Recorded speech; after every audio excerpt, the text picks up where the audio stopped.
धर्ता भोगता।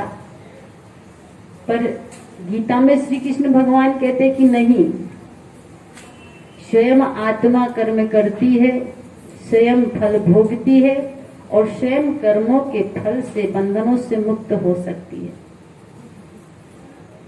ये बात भगवान श्री कृष्ण गीता में कह रहे हैं। फिर भी आदमी के मन में ये भ्रम है, ये अंधविश्वास है, ये अंधकार है कि हम कुछ नहीं है, वही सब कुछ है।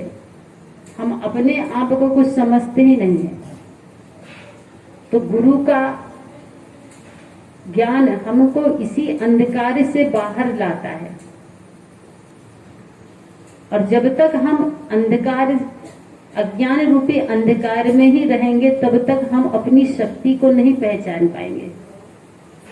आदमी अपने कर्म को, अपनी शक्ति को पहचान ले तो कभी वो पाप कर्म नहीं करेगा। सबसे बड़ा ईश्वर अगर संसार में है तो वो है कर्म, जो हमें दंड देता है।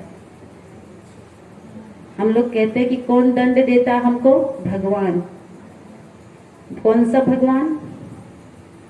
मुसलमान कहते हैं कि अल्लाह, ईसाई कहते हैं कि ईसा मसीह, जो गुरु नानक को मानते हैं सिख तो कहेंगे गुरु नानक भगवान।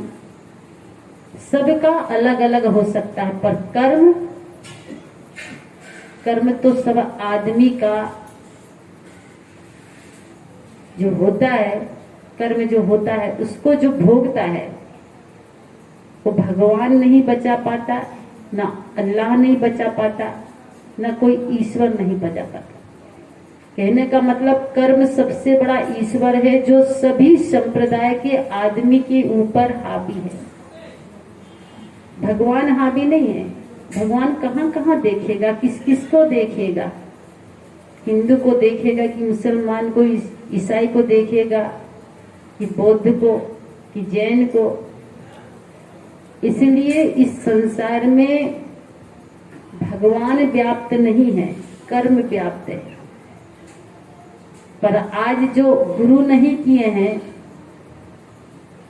अंधविश्वास में है, तो उसको लगता है कि संसार में सब जगह भगवान व्याप्त है और भगवान ही सबको दुख सुख देता है, स्वर्ग नरक देता है।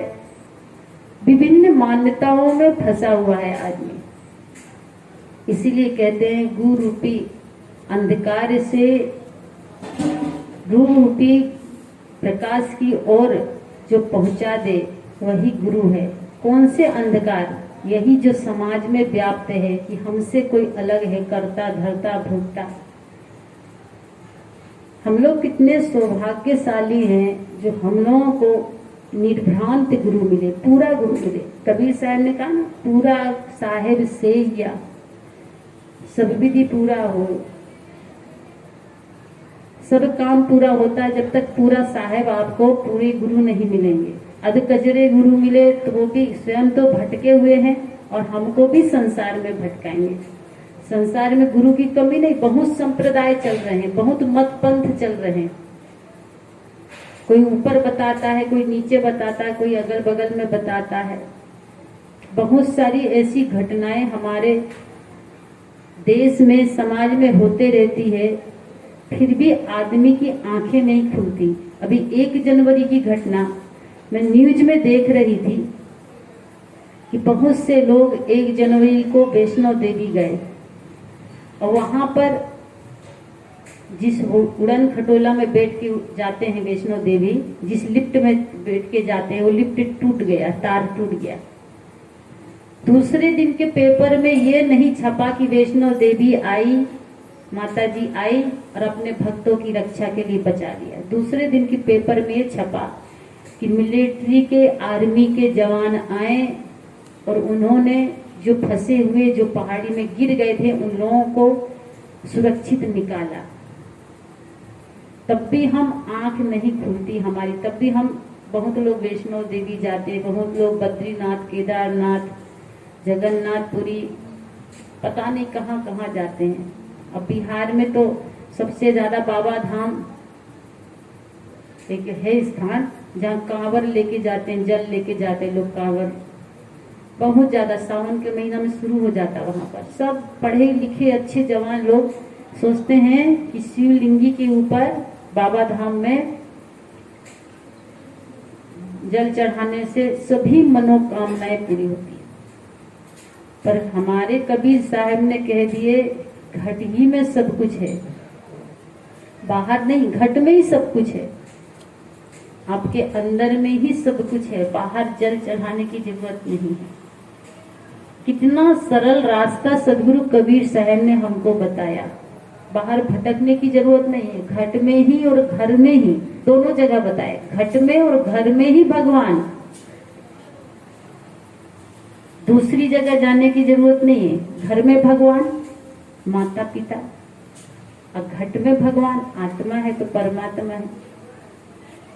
आत्मा नहीं तो फिर किस परमात्मा को मानिएगा? मुर्दा पड़ा हुआ है, मुर्दा कभी परमात्मा को मानता है? नहीं मानता, क्योंकि आत्मा नहीं। आत्मा से सब कुछ है। परमात्मा मानने वाला भी आत्मा ही है। अपने से अलग आत्मा से अलग परमात्मा मानना, बहुत लोग भ्रम में ही फंसे हुए कि परमात्मा ऊपर में है, देख रहा। अगर देखता तो न समाज में चोरी होती, न हिंसा, न व्यभिचार, न बलात्कार। देखने वाला गलती को रोक सकता है। यहाँ कोई अगर किसी का मोबाइल जेब से चुपके से चुराए और बगल अगल वाला देख ले तो उसको रोकेगा ना कि भाई मत चुराइए, गलत बात है। अगर परमात्मा देखता तो जरूर उसको रोक लगाता कि मत लगाए, कीजिए ऐसा काम। बहुत लोग बोलते हैं कि नहीं, वही सब कुछ करता है। तो सदगुरु कबीर साहब का ज्ञान जो था वो अंधविश्वास रूपी अंधकार से बाहर निकलकर प्रकाश में, ज्ञान प्रकाश में जीने के लिए बहुत बड़ा आधार था। सदगुरु कबीर साहब जैसे ज्ञान विश्व में बहुत महात्मा संत हुए। ऐसे नहीं कि हमारी भारत भूमि में सिर्फ कबीर साहब जैसे संत हुए, बहुत संत हुए, लेकिन किसी ने कहीं बताया भगवान को, किसी ने कहीं बताया। पर कबीर साहब ने कहा नहीं, घट में और घर में, बाहर में नहीं है। आपके घर में अगर माता पिता है जिसने चारों धाम की यात्रा नहीं किया पर माँ बाप की सेवा कर दिया हो, तो उसने चारों धाम की यात्रा का तीर्थ का फल पा लिया। अगर ठीक से श्रद्धा से पूरे मन से सेवा कर, कितने सरल रास्ता बताया। इसलिए सदगुरु कबीर साहब का उपकार हम लोगों के जीवन में है। और कबीर साहब ने तो अपनी वाणी कहकर चले गए संसार से, लेकिन वर्तमान में अगर संत गुरु नहीं होते तो कबीर साहब तक हम नहीं पहुंच पाते। वर्तमान में अगर संत नहीं मिलते हमको जीवन में, तो कबीर साहब को कैसे समझ पाते, हम कैसे उनके ज्ञान को पा पाते। इसलिए वर्तमान में जो संत गुरुजन हैं उनका बहुत बड़ा उपकार है। इसलिए इस गुरु परंपरा को हम बनाए रखें। आने वाली पीढ़ी देख रहे हैं, पुराने बुजुर्ग लोग तो गुरु परंपरा को मानते हैं, घर में संतों को बुलाते हैं, सत्संग कराते हैं, चौका आरती कराते हैं, लेकिन जो आने वाली पीढ़ी है वो बाहर भटक रही है। उनको ये जीते जागते गुरु अच्छे नहीं लगते। उनको पत्थर के, कागज के, पीतल के, तांबा के, स्टील के, कुछ लोग तो चांदी के भगवान भी बनवा लेते हैं। पीतल, तांबा, स्टील, कागज, पत्थर वाले ही भगवान अच्छे लगते हैं। न खिलाने का खर्च, न आने जाने का पेट्रोल का पैसा देना पड़ता है, कुछ नहीं, एक जगह बिठा दीजिए, बस जब मन हो स्नान करा दीजिए, नहीं कराना तो नहीं कराइए। बहुत लोग इसी में लगे हुए।